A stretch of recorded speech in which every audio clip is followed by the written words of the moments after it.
de 1936, la flota republicana controla el Mediterráneo. Indalecio Prieto, ministro de Marina y Aire del gobierno Largo Caballero, decide poner fin al dominio que los barcos enemigos mantienen en el Cantábrico. Con este fin, se concentra la mayor parte de las unidades en el puerto de Málaga en la noche del 19 de septiembre. 2 días más tarde, se hace a la mar una flota compuesta por un acorazado, el Jaime I, 2 cruceros y 6 destructores. El 24, las unidades llegan a Gijón y Santander, donde, como luego en Bilbao, descargan armas y municiones.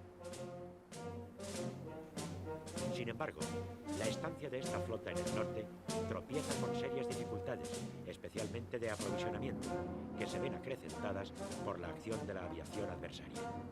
Pero al menos se consigue restablecer el tráfico marítimo, seriamente obstaculizado por los franquistas, y se ejerce un cierto castigo sobre las columnas que operan por la costa.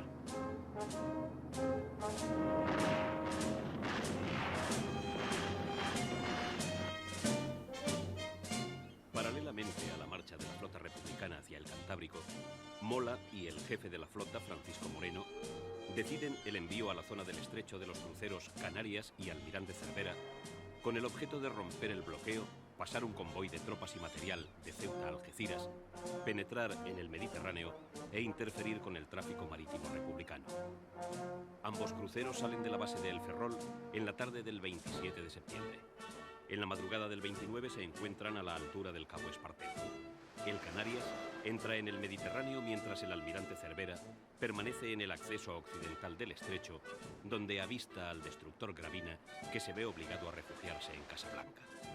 Por su parte, el Canarias sorprende al destructor Almirante Ferrándiz, al que consigue hundir disparando desde una distancia de 21 kilómetros.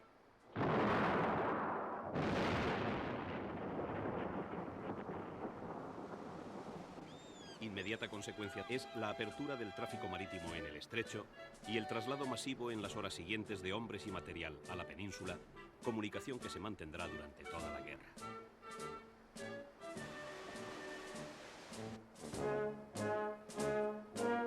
A este éxito estratégico, conseguido gracias a la acción del Canarias, hay que añadir el abandono de la iniciativa en el Mediterráneo por la flota republicana, debido al impacto que el hundimiento del Almirante Ferrándiz causa en una marinería que no anda demasiado sobrada de moral de combate.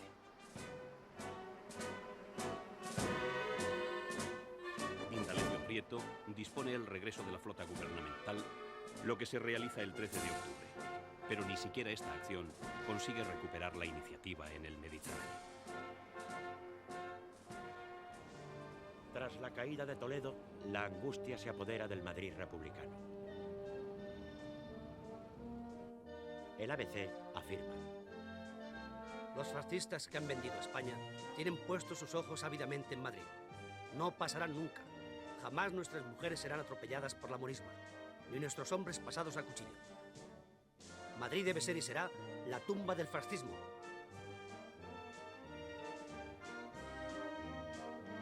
Desde mediados de septiembre, la capital se ha preparado para lo peor. El 13 de septiembre, Azaña firma un decreto reservado por el que se autoriza el traslado al lugar seguro de las reservas de oro del Banco de España.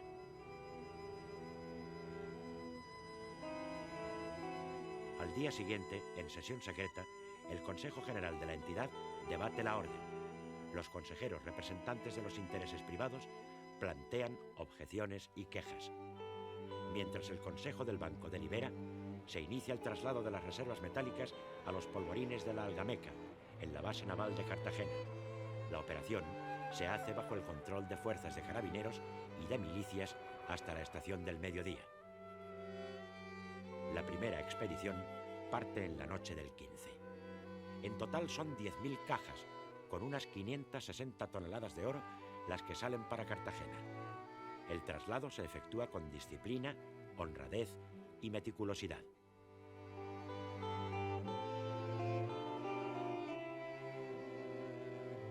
Más tarde, se envían valores y billetes en cantidades difíciles de precisar y, por supuesto, la plata depositada en el Banco de España.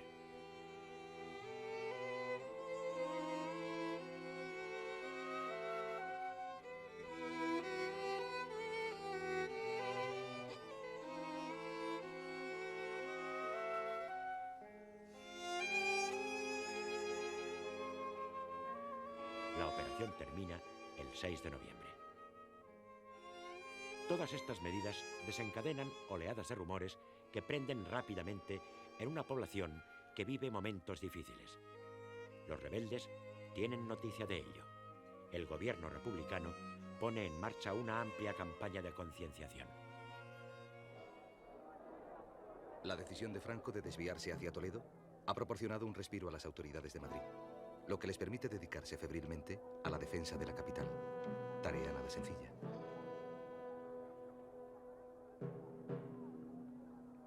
El objetivo primordial es obvio: cerrar el camino a los soldados de Franco y preparar la ciudad para la resistencia.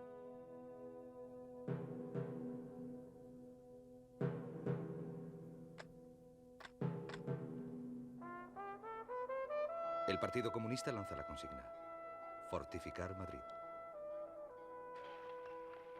Sus principales dirigentes, José Díaz y La Pasionaria, se incorporan a las brigadas de voluntarios que abren trincheras en torno a la capital, sobre todo por los campos adyacentes a la carretera de Toledo, eje natural del avance enemigo.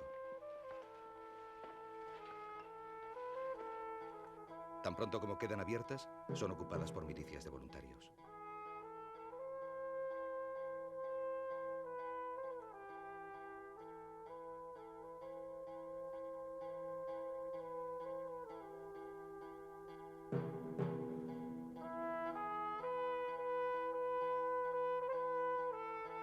El general Asensio Torrado, que manda el dispositivo de defensa, es un militar capaz, pero no dispone ni de medios de combate ni de tropas disciplinadas para enfrentarse con posibilidades de éxito a las fuerzas del general Varela, compuestas fundamentalmente por moros y legionarios. Su fama de feroces luchadores que no dan cuartel basta muy a menudo para desmoralizar, sin entrar en combate, a los inexpertos milicianos.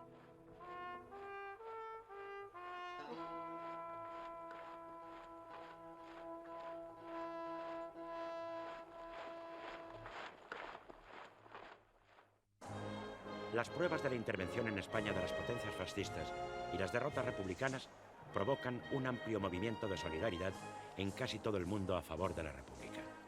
La guerra es presentada como un capítulo más de la pugna entre fascismo y antifascismo, entre reacción y progreso, entre democracia y totalitarismo.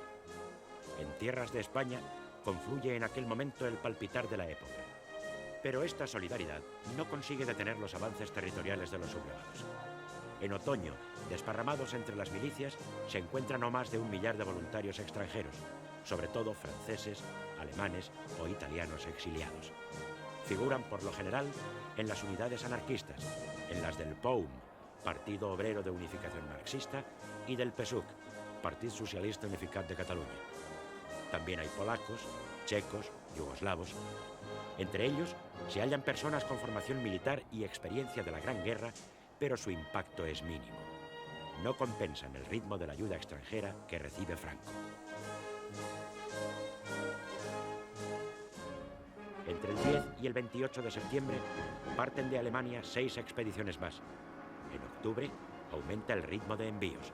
Algunos días salen 2 barcos. De forma continua se expande el volumen de la intervención alemana. En la segunda mitad de septiembre aparecen las primeras unidades del ejército de tierra. El contingente alemán llega a ser de medio millar de hombres dotados en ocasiones de material muy moderno. También los italianos intensifican sus envíos. El general Mario Roata se entrevista con Franco y da vía libre a las peticiones de este.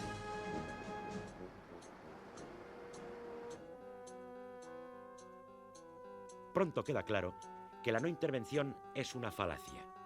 El ministro de Estado Julio Álvarez del Valle protesta ante los gobiernos alemán, italiano y portugués. Exige a los restantes gobiernos europeos el levantamiento del embargo a las exportaciones de material de guerra. Ante la Sociedad de Naciones, los representantes republicanos detallan numerosas vulneraciones de la no intervención.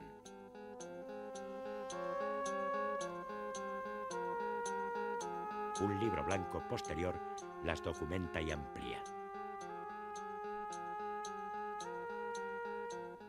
Ante la escalada de las potencias fascistas, la Unión Soviética decide tomar cartas en el asunto. Lo hace a partir de septiembre suavemente. algunos aviadores e ingenieros de armamento reciben autorización para viajar a España. Varios de ellos participan en combate. Las razones de Stalin no son ajenas a los intereses soviéticos en su propia seguridad y su sistema de defensa. La intervención en España puede robustecer quizá la seguridad colectiva y contener los propósitos agresivos de la Alemania nazi. La intervención se prepara cuidadosamente. La ayuda bélica inicial, según fuentes soviéticas, llega a Cartagena el 4 de octubre. Los primeros 50 tanques T-26 el 14. En el Comité de Londres, los soviéticos afirman que las violaciones repetidas del acuerdo de no intervención convierten a este en inexistente de hecho y anuncian que si no cesan inmediatamente las violaciones, la Unión Soviética se considerará liberada de los compromisos derivados de la no intervención. Francia e Inglaterra insisten en la conveniencia de no inmiscuirse en los asuntos españoles. Llega por entonces a Moscú el primer embajador español, doctor Marcelino Pascua. La acogida que se le dispensa es excepcional. Se le recibe entusiásticamente. Los altos dirigentes soviéticos rivalizan en invitarle. El embajador estimula la intervención siguiendo instrucciones de Largo Caballero y Álvarez del Valle.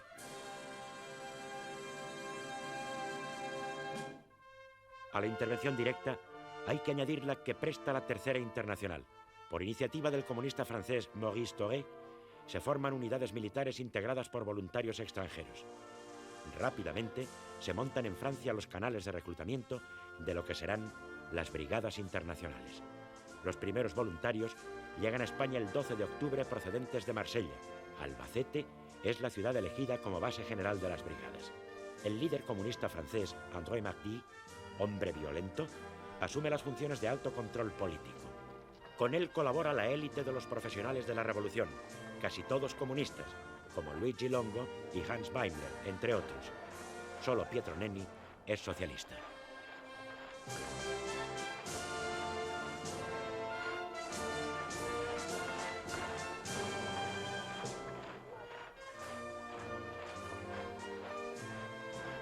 Largo Caballero contempla con desconfianza la creación de las nuevas unidades, pero no tiene más remedio que aceptarlas. El 22 de octubre queda constituida la primera brigada. Antes de que termine el mes, se reúnen en Albacete unos 8.000 voluntarios procedentes de numerosos países. Entre ellos abundan los antifascistas exiliados.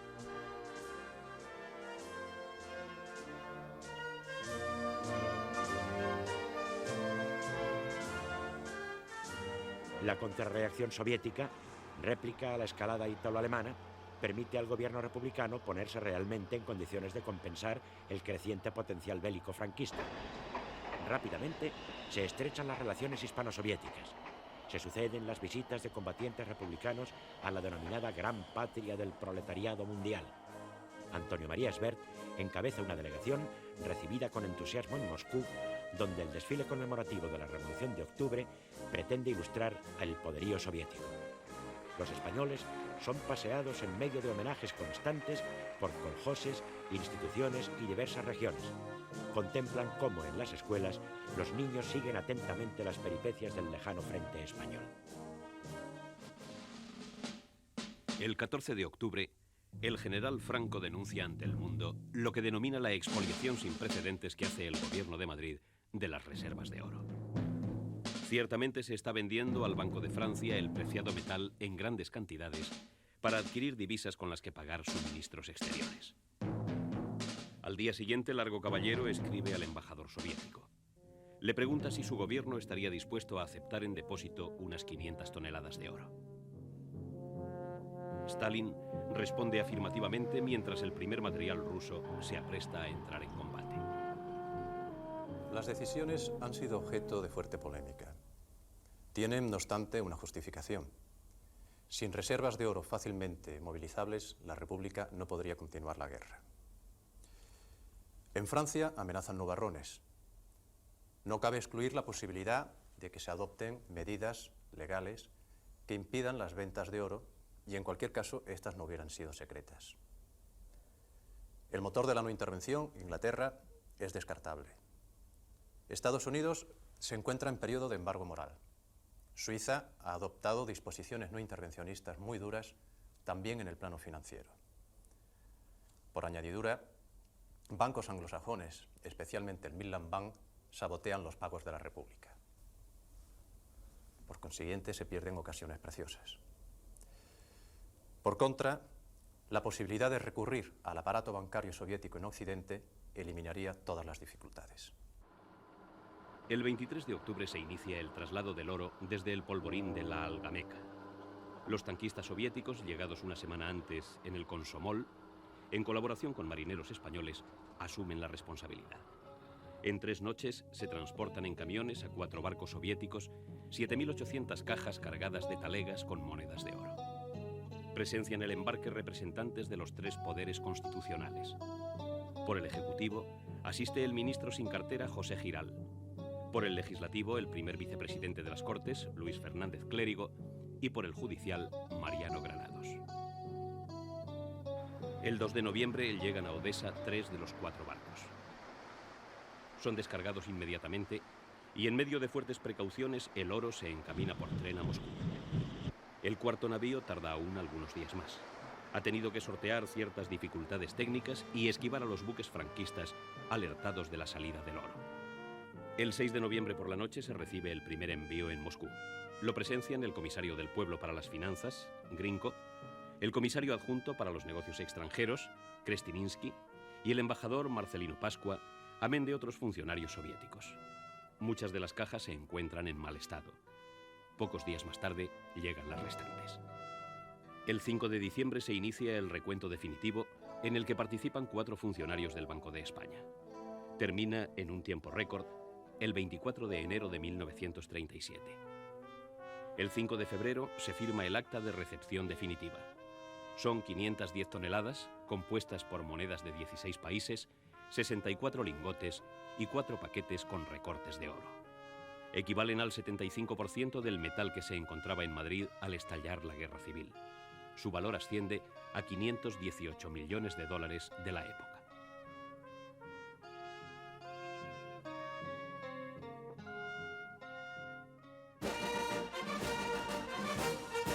El 26 de septiembre, Largo Caballero dispone el pase a las escalas activas del ejército de los jefes, oficiales y clases de milicias que, debidamente controlados, sean acreedores de ello. Al día siguiente firma un decreto sobre la formación del futuro ejército del pueblo. Pero un auténtico ejército republicano no llegará a operar como tal hasta más adelante.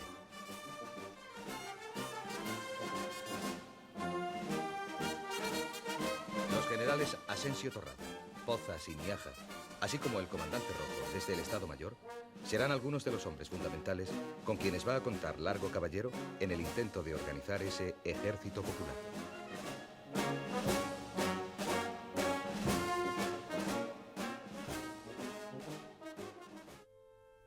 En Cataluña se forma el 27 de septiembre un nuevo gobierno como consecuencia de los intentos de terminar con los poderes paralelos. Se desea, por contra, robustecer el de la Generalitat, hasta entonces más formal que real. Poco antes, se ha suscrito un pacto de unidad entre la UGT, el PSUC, partido que ha aumentado considerablemente su influencia social, la CNT y la FAI. Estas 2 organizaciones anarcosindicalistas han revisado ante el hecho de la guerra su tradicional postura de no participación en el poder gubernamental. Como consecuencia, en el nuevo gobierno están representadas todas las fuerzas políticas y sociales que en Cataluña se mantienen fieles a la República, excepto Estat Català y la democristiana Unió Democràtica. Es la primera vez que los anarcosindicalistas participan en un gobierno en el que coinciden los marxistas del PSUC y del POUM. En este gobierno, presidido por Companys y que tiene como primer consejero a Josep Tarradellas, la crucial Consejería de Defensa pasa a un independiente, el teniente coronel Felipe Díaz Sandino.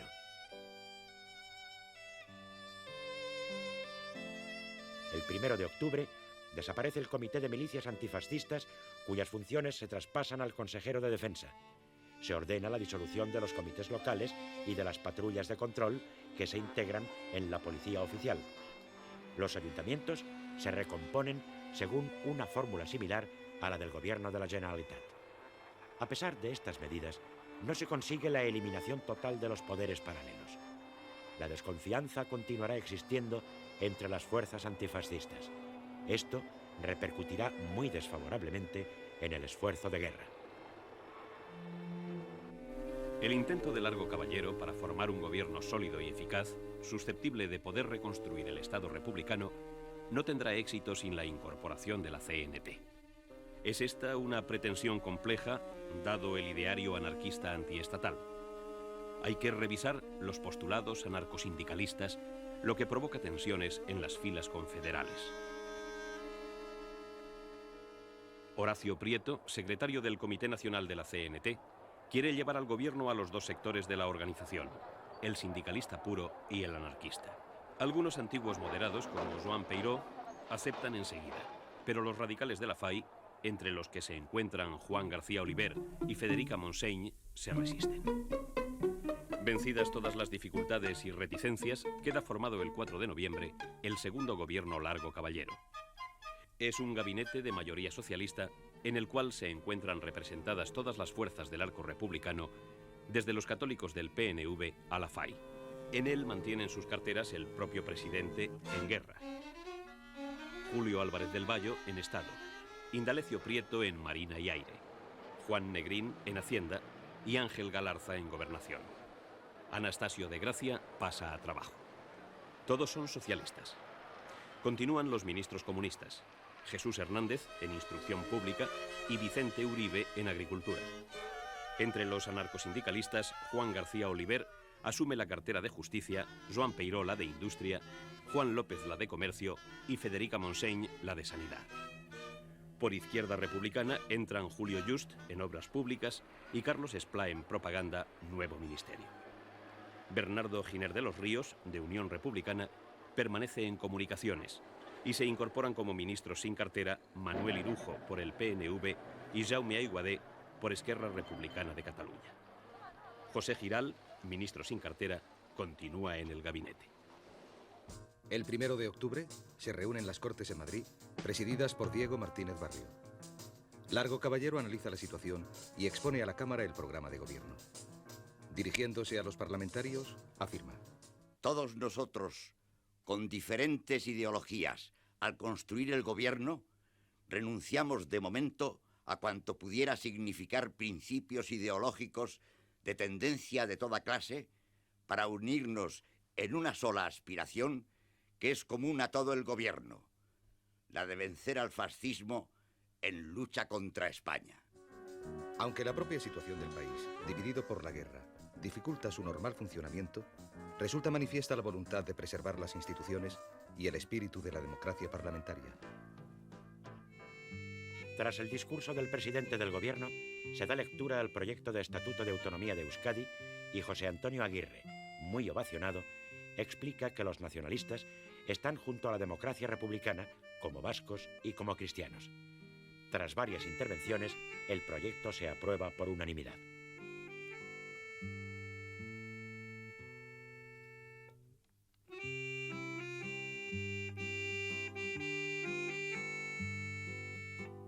Una semana después, se constituye el primer gobierno autónomo vasco, aunque su autoridad queda prácticamente circunscrita a Vizcaya. Aguirre, que cuenta entonces 32 años, es proclamado presidente y presta juramento bajo el árbol de Gernika el 7 de octubre. Jangoikuaren aurrean apalik, eusko lur gainean zutunik, asabearen gomutaz, Gernikako zuaizpian, nere agindube ondo betetxia zindagit. Es un gobierno de coalición con predominio nacionalista en el que participan socialistas, comunistas y republicanos. Entre otros propósitos del gobierno vasco, destaca la intención de garantizar la libre práctica de las diversas confesiones y asociaciones religiosas. En contraste con el resto de la España republicana, el culto puede practicarse. Para el gobierno republicano, los objetivos políticos primordiales continúan siendo la organización de un ejército eficaz y la defensa de la capital del Estado a toda costa.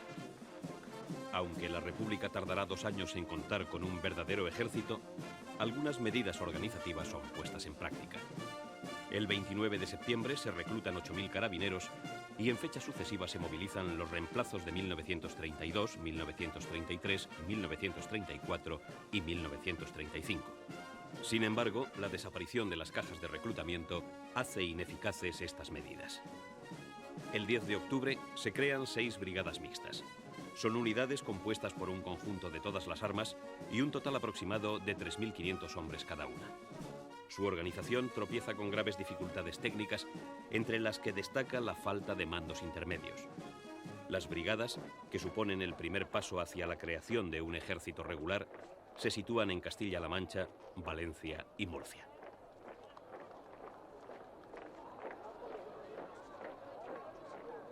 El mando superior de las operaciones militares lo ejerce el ministro asistido por el Estado Mayor Central y el comisario general, al frente del cual se designa a Julio Álvarez del Valle, ministro de Estado. El comisario general dispondrá, entre otros elementos de propaganda, de 2 diarios, La Voz del Combatiente y Vanguardia. Una gran ayuda en este sentido será la publicación de El Mono Azul, hoja volante distribuida en las trincheras por la Alianza de Intelectuales de Madrid, en la cual colaboran los poetas y escritores de más renombre que han abrazado la causa de la República. El 15 y 16 de octubre, Largo Caballero institucionaliza oficialmente a los comisarios políticos. La medida da carácter legal a una situación de hecho, surgida espontáneamente del voluntarismo de los activistas de partidos y sindicatos en el seno de las milicias. Los nuevos comisarios deberán ser guía y estímulo de los combatientes, a base, esencialmente, de su propio ejemplo personal. Tratarán de dar cohesión político-ideológica a las masas en armas, sin usurpar ni invadir las funciones del mando militar. Recordarán continuamente cuál es el contenido político-social de la lucha. La colaboración con el mando se traducirá en la necesidad de que las órdenes de este deban ser firmadas igualmente por el comisario general, los subcomisarios o los comisarios delegados, según la jerarquía militar del jefe que las dicte. Los nuevos cargos llevarán también a cabo funciones de control en operaciones superiores del ejército, los estados mayores de los generales jefes de los ejércitos de operaciones y otras entidades de carácter militar. Con los comisarios políticos, la República se dota de un instrumento potencialmente poderoso.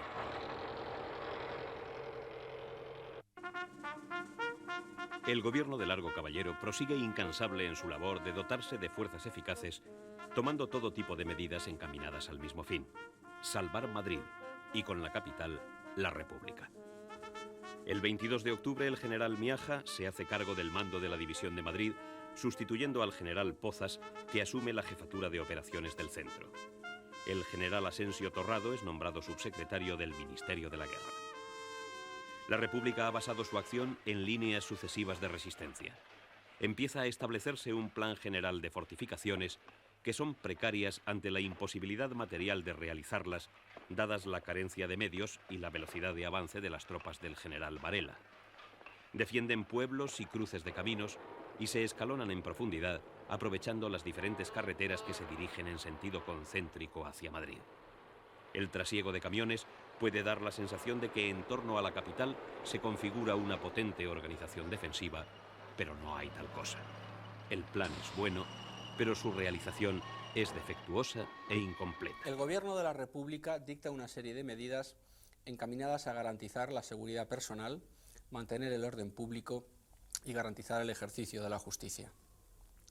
Se prohíben los controles espontáneos, que hasta entonces se habían venido proliferando por doquier, y el 20 de septiembre se disuelven las milicias de vigilancia y control y de retaguardia, para a continuación unificar las fuerzas policiales bajo el mando directo del ministro de la Gobernación y la Dirección General de Seguridad. Las buenas intenciones no son suficientes para evitar los desmanes de incontrolados.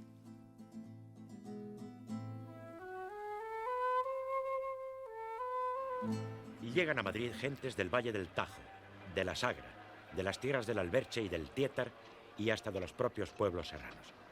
Son rostros y cuerpos curtidos, de niños, de ancianos, de mujeres, de hombres también. Les acompaña un triste cortejo de modestos ajuares y utensilios, incluso cabezas de ganado. Su desfile por las calles, con las miradas asombradas, despierta gran curiosidad. Sobre los carros se ven colchones, muebles, baúles. Es un espectáculo de signo inequívoco para los partidarios de lo que se llama causa franquista, de que, en contra de lo que anuncia la propaganda republicana, el avance del ejército de Franco progresa sobre Madrid. La situación es de una gravedad creciente. Los militares profesionales son mayoritariamente partidarios de abandonar la capital. Sin embargo, desde un punto de vista político, parece indudable que la defensa de Madrid tiene una importancia extrema.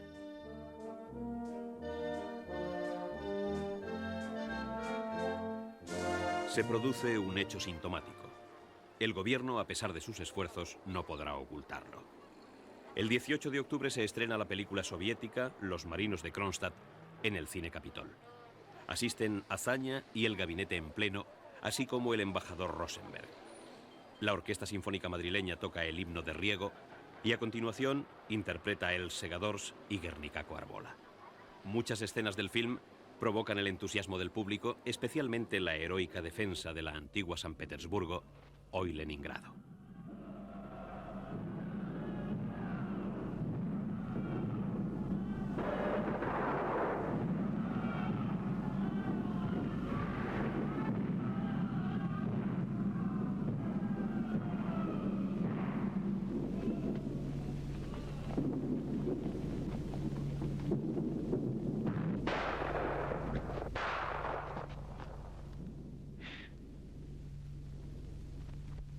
Llega entonces la noticia de la pérdida de Illescas y precipitadamente se reúnen los ministros. Poco después el presidente de la República sale del cine y rápidamente se sabrá que ha abandonado la capital. Al día siguiente, la prensa barcelonesa anuncia la llegada de Azaña a la ciudad condal. Una nota oficiosa trata de justificar la marcha como el inicio de una serie de visitas del presidente a los frentes de combate. Azaña es un hombre temeroso de caer en manos del enemigo. Se instala cerca de Barcelona en vez de hacerlo en Valencia, como había convenido con el gobierno. Utiliza una finca particular llamada La Barata, a 10 kilómetros de Tarrasa. Unas 3 veces por semana se trasladará a Barcelona, al Palacio de Pedralbes, para cumplir con sus obligaciones presidenciales. A partir de este momento, las relaciones entre la jefatura del Estado y el gobierno se hacen difíciles. Azaña no cree posible ganar la guerra, actitud que choca frontalmente con la imperiosa necesidad de galvanizar a la opinión pública, paso primordial para estimular la moral de combate. Abrumado por la tragedia de la contienda, Azaña deja de ser un líder político.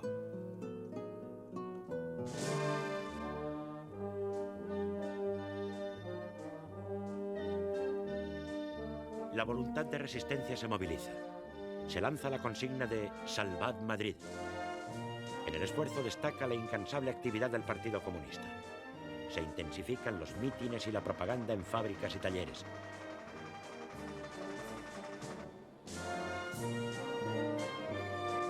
Proliferan los grupos con pancartas, las manifestaciones callejeras y los autos con altavoces que lanzan consignas. No queremos vagos, queremos milicianos. Los hombres a luchar, las mujeres a trabajar. Aparecen oradores improvisados en cines, teatros y cafés.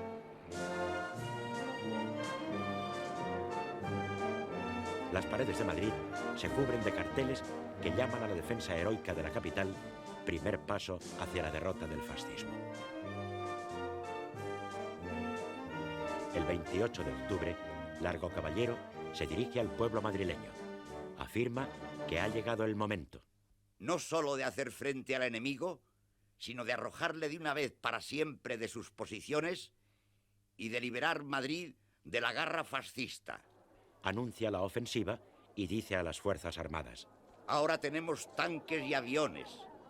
Adelante, camaradas del frente, hijos heroicos del pueblo trabajador. La victoria es nuestra. Inmediatamente, se lanza un contraataque sobre Seseña con el fin de reconquistar Illescas. Intervienen por primera vez los carros soviéticos T-26 que rompen las líneas adversarias el 29 de octubre.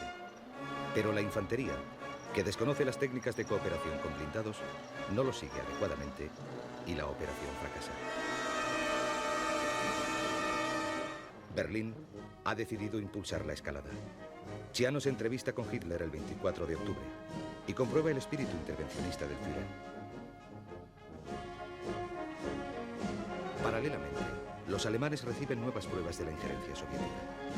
bombarderos no vistos hasta entonces atacan sin escolta de caza los aeródromos de Sevilla, Mérida, Cáceres y Salamanca. Con su entrada en combate se inicia una nueva fase de la guerra en el aire. Seguidamente, los bombarderos soviéticos Katyuska SB-2 continúan sus ataques sistemáticos. Son aparatos superiores a los alemanes e italianos que temen perder el dominio del aire. La contienda entra en una etapa peligrosa para los franquistas. El 30 de octubre, el almirante Canaris lleva un mensaje de Hitler a Franco. En él anuncia el envío de un cuerpo aéreo que actuará sometido a ciertas condiciones. Entre ellas, figura la necesidad de que todas las unidades alemanas se pongan bajo un mando único que asesorará a Franco en cuanto a su utilización. Surge así la famosa Legión Cóndor. Las 4 columnas que avanzan sobre Madrid van organizando cada vez más el cerco. En torno a la capital se forma una especie de semicírculo de hierro. Franco se sirve de 3 nuevas columnas compuestas básicamente por marroquíes y legionarios en el intento de ocupar Madrid. Tras el forzado paréntesis de Toledo y Salamanca, ya en posesión de todos los resortes del poder, el nuevo generalísimo se dispone a conquistar la capital a todo trance. Las disciplinadas fuerzas de Franco, que cuentan con elementos blindados alemanes, se imponen implacablemente a los desorganizados milicianos, a pesar de la resistencia, en ocasiones heroica, que estos oponen. La ocupación por el ejército atacante de la línea jalonada por los pueblos de Brunete, Villaviciosa de Odón, Móstoles, Fuenlabrada y Pinto tiene lugar entre los días 30 de octubre y 2 de noviembre.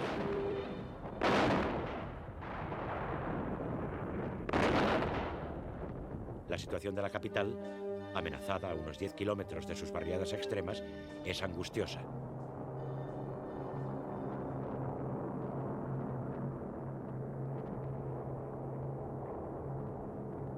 El 4 de noviembre caen en poder de las columnas de Varela los pueblos de Alcorcón, Leganés y Getafe. El 6, Campamento y Carabanchel Alto. El 7, Villaverde.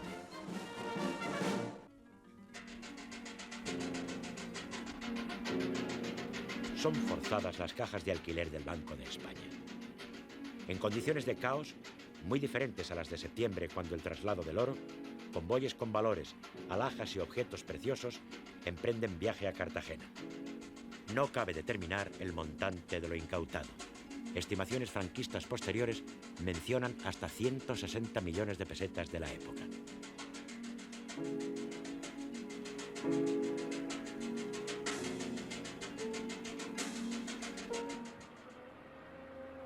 La población abandona los arrabales del Gran Madrid hacia zonas más seguras.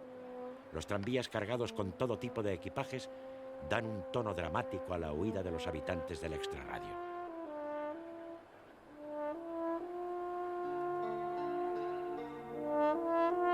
A partir del 4 de noviembre, los acontecimientos en la capital de España se suceden a ritmo acelerado.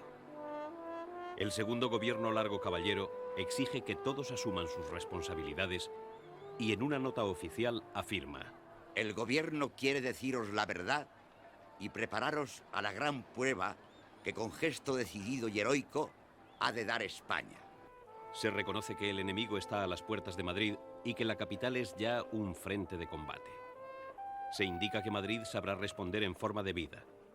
Con que la capital lo quiera, y lo quiera España, el ataque puede quedar reducido a la impotencia. La nota termina así: españoles, defended la revolución y la república que en estos momentos se defienden en Madrid. Todos movilizados para la victoria.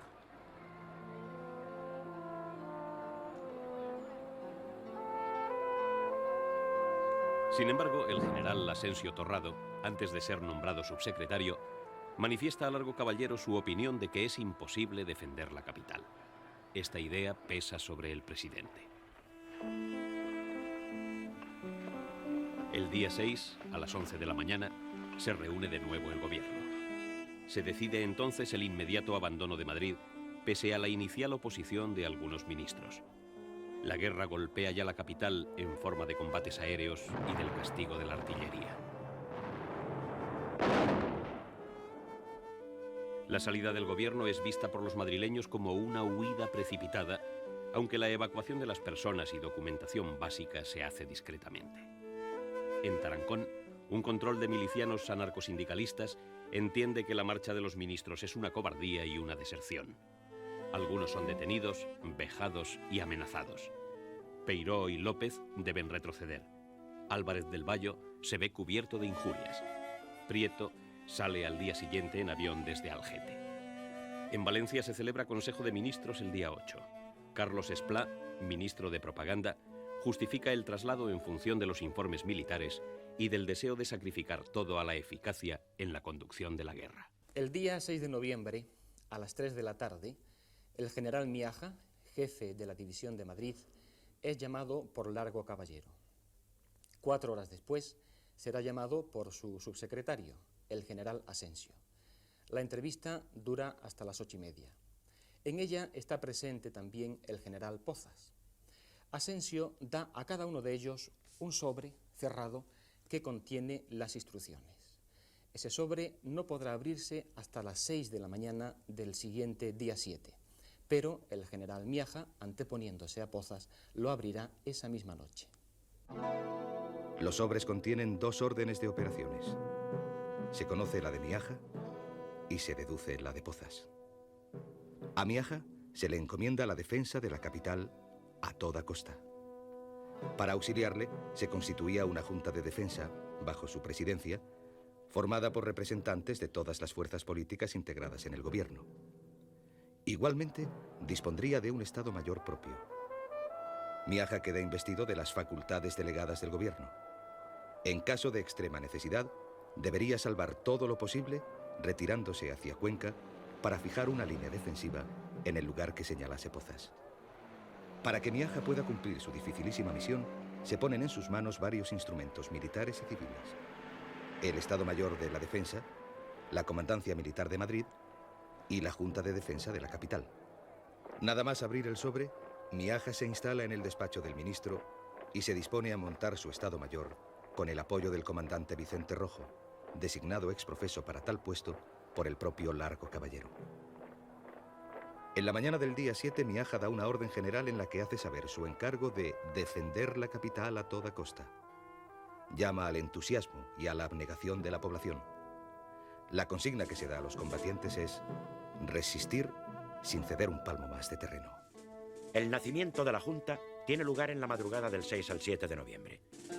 Miaja se pone en contacto con la oficina del Comisariado de Guerra, situada en el Ministerio, y a través de ella y de los representantes de las organizaciones políticas y sindicales ajustan los nombres de los miembros de la nueva institución.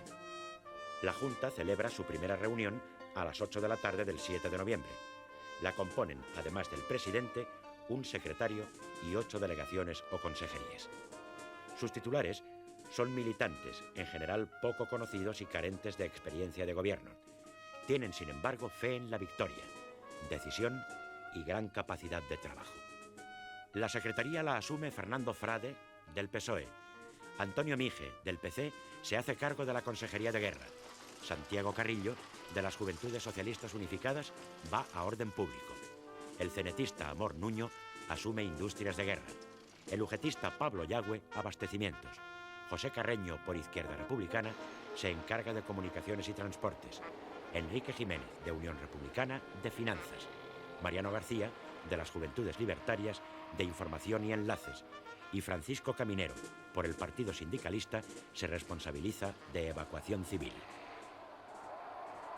La propaganda y el entusiasmo invaden la capital de España. Rafael Alberti pone acentos épicos a la defensa de Madrid. Madrid, corazón de España, late con pulsos de fiebre. Si ayer la sangre hervía, hoy con más calor le hierve. Ya nunca podrá dormirse, porque si Madrid se duerme querrá despertarse un día y el alba no vendrá a verle. No olvides, Madrid, la guerra, jamás olvides que enfrente los ojos del enemigo te echan miradas de muerte.